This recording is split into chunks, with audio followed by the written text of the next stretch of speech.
Ну, розказую, знаєте, випадки. Наприклад, так як це були бої в місті, ми були в оточенні, не було можливості постійно перепрошивати рації. І у них, звісно, вже було кучу наших рацій, які там десь там кинули, там з когось там, хто загинув, зняли.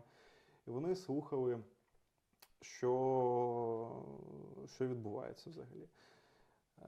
Причому виходило до абсурду, мені здавалося, що у них в танках прям наша рація. Тобто у них екіпаж їде, у них наша рація. Тобто були такі випадки, що їде, коротше, танк. Я говорю, противотанкова група, а у нас противотанкової нічого нету. Я говорю, противотанкова група на позицію. Танк зупиняється, розвертається і їде назад. Коротше. Було до абсурду, що пацани сидять, у них там 2 мухи всього лише. Ми з коптера бачимо, що до них БМП їде. Говоримо, типу, парні, до вас БМП. Типу, ну, готуйтесь там якось зустрічати. Говорить, да, зараз ми його, говорить, інва вам, гепнемо.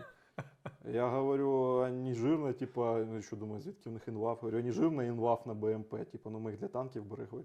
І да тут же з вертольота привезли, говорить, у нас 17 штук, що ми одну в БМП не вмажемо. Я такой, я спочатку навіть сам не зрозумів, та БМП зупинилась одразу, коротше, вона, ну, тільки почала виїжджати, вона зупинилась, коротше, і здала назад.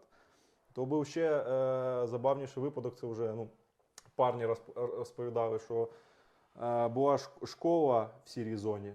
Ну, типу, от ми і противник, а по центру школа ніким не зайнята. І противник, там, у відділення 15 чоловік забігло в ту школу, а парні по рації доповіли, що їхня група, тобто наша, зайняла школу.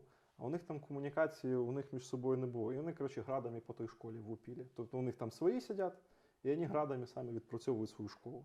І от, ну, чисто такими якимись махінаціями отак от якось і трималися.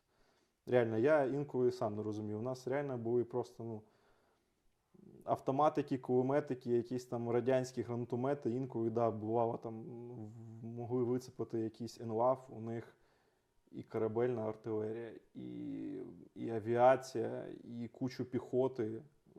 Тобто, якщо у нас реально ми там сиділи на позиціях по 2-3 людини, у них це мінімум 15. І штурмувала нас ціла рота, коротше. Ну, коли у нас там район тримає 15 чоловік, а нас штурмує рота, 2 танки і 3 БТРи. І ми тримались до Талова аж до виходу на Азовсталь.